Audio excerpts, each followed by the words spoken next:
অতিরিক্ত জনসংখ্যা, গাছপালা নিধন, অপরিকল্পিত রাস্তাঘাট, বিল্ডিং নির্মাণ ও অতিরিক্ত গাড়ি আর বায়ু দূষণের কারণে অনেক আগেই বসবাসের যোগ্যতা হারিয়েছে রাজধানী ঢাকা।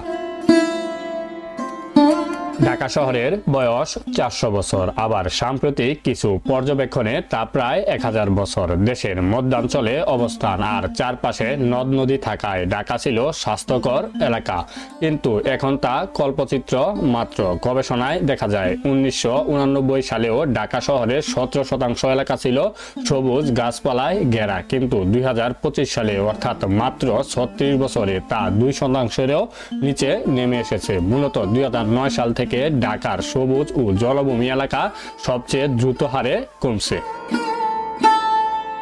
জনসংখ্যার ব্যাপক চাপ ও শহর ব্যবস্থাপনায় পরিকল্পনা ও সঠিক বাস্তবায়নের অভাবে এ শহরের সামগ্রিক পরিবেশের দ্রুত অবনতি হচ্ছে।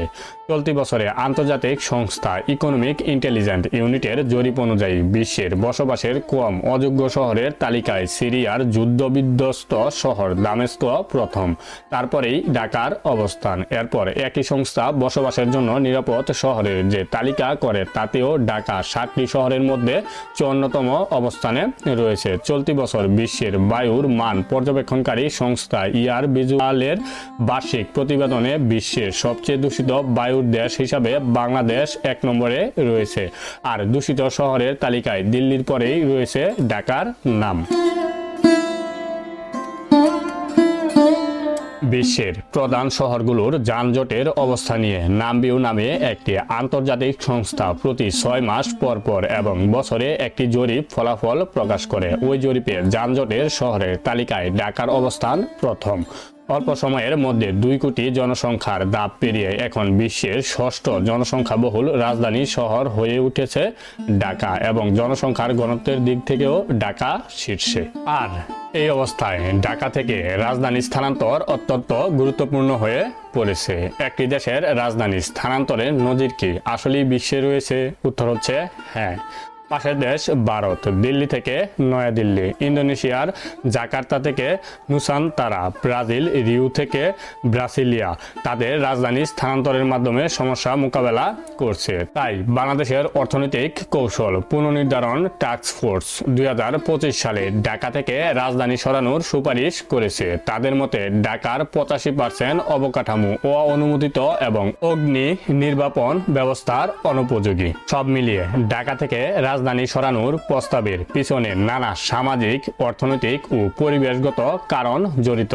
ঢাকা বিশ্বের সবচেয়ে ঘনবসতিপূর্ণ শহরগুলোর মধ্যে একটি, যেখানে প্রায় 2 কোটি মানুষের বসবাস। শহরের পরিকল্পিত ধারণ ক্ষমতার চেয়ে 3 থেকে 4 গুণ বেশি জনসংখ্যার চাপে নাগরিক সুবিধা যেমন পর্যাপ্ত রাস্তা, খোলা জায়গা, সবুজ এলাকা মারাত্মকভাবে সংকুচিত হয়েছে। মাত্র 6% রাস্তা এবং অপ্রতুল খোলা জায়গা নাগরিক জীবনকে দুর্বিষহ করে তুলেছে। বিশ্বের বাসযোগ্যতা সূচকে ঢাকার অবস্থান প্রায়শই নিচের দিকে থাকে, যা শহরের অযোগ্যতার প্রতিফলন। ঢাকার যানজট অর্থনৈতিক উৎপাদনশীলতাকে ব্যাহত করছে। 2015 সালে যানবাহনের গড় গতি ঘন্টায় 6.7 কিলোমিটারে নেমে আসে, যা বর্তমানে আরও কমেছে। অপরিকল্পিত রাস্তা এবং গণপরিবহনের অভাব এই সমস্যাকে তীব্র করে তুলছে। বিশেষজ্ঞরা মত দেন যে মেট্রো রেল বা উড়াল সড়কের মতো প্রকল্পগুলো ঢাকার মৌলিক পরিকল্পনাহীনতার কারণে টেকসই সমাধান দিতে পারছে না। বায়ু দূষণে ঢাকা প্রায়ই শীর্ষস্থানে অবস্থান করে। বিশ্ব স্বাস্থ্য সংস্থার মানদণ্ড অনুযায়ী ঢাকার বাতাসে MP 2.5 এর মাত্রা বিপজ্জনক পর্যায়ে পৌঁছেছে। এছাড়া নদী দূষণ ও ভূগর্ভস্থ পানির স্তর নেমে যাওয়ায় পরিবেশগত সংকট প্রকট হয়েছে। বিশেষজ্ঞরা সতর্ক করেছেন যে বড় ধরনের ভূমিকম্প বা বন্যার মতো দুর্যোগে ঢাকার অবকাঠামো ধ্বংসস্তূপে পরিণত হতে পারে। দেশের 54টি বেসরকারি বিশ্ববিদ্যালয়ের মধ্যে 45টি ঢাকায় অবস্থিত, যা অর্থনৈতিক ও শিক্ষাগত কর্মকাণ্ডের অতি কেন্দ্রীয়করণের উদাহরণ। এই কেন্দ্রীয়করণ অন্যান্য অঞ্চলের উন্নয়নকে বাধাগ্রস্ত করেছে এবং ঢাকার উপর চাপ বৃদ্ধি করেছে। বিশেষজ্ঞরা বিকেন্দ্রীয়করণের মাধ্যমে অর্থনৈতিক কর্মকাণ্ড অন্য শহরে ছড়িয়ে দেওয়ার পরামর্শ দিয়েছেন। ঢাকা ভূমিকম্প প্রবণ অঞ্চলে অবস্থিত এবং নিচু ভূমির কারণে বন্যারও উচ্চ ঝুঁকি রয়েছে। বিশেষজ্ঞদের মতে 7 মাত্রায় ভূমিকম্পে শহরের 85% ভবন ধ্বংস হতে পারে, যা প্রশাসনিক ব্যবস্থাপনাকে অকার্যকর করে দিবে। যদিও রাজধানী স্থানান্তরের ধারণা যুক্তিযুক্ত, তবে এর ব্যয় এবং বিদ্যমান কাঠামো স্থানান্তরের জটিলতা চ্যালেঞ্জ তৈরি করে। কিছু বিশেষজ্ঞ মনে করেন ঢাকাকে পুনর্জীবিত করাই অর্থনৈতিকভাবে সহজ হতে পারে। তবে নতুন রাজধানী হলে সেটা কোথায় হতে পারে, এ প্রশ্ন অনেকেরই মনে। বাংলাদেশের প্রেক্ষাপটে বাণিজ্যিক রাজধানী চট্টগ্রাম এবং প্রশাসনিক রাজধানী ঢাকা থাকলেই ভালো হতো, কিন্তু এখন আর এটি সম্ভব নয়, কারণ বাণিজ্যিক ও প্রশাসনিক এই দুইটি অবকাঠামো ঢাকা শহরের সাথে মিশে গেছে। তবে এর সমাধান হিসাবে ঢাকার পাশে থাকা পূর্বাঞ্চল, নারায়ণগঞ্জ ও গাজীপুরের কিছু অংশ নিয়ে শহর সম্প্রসারণ করা যেতে পারে, ফলে ঢাকার উপর চাপ অনেকাংশেই কমে যাবে।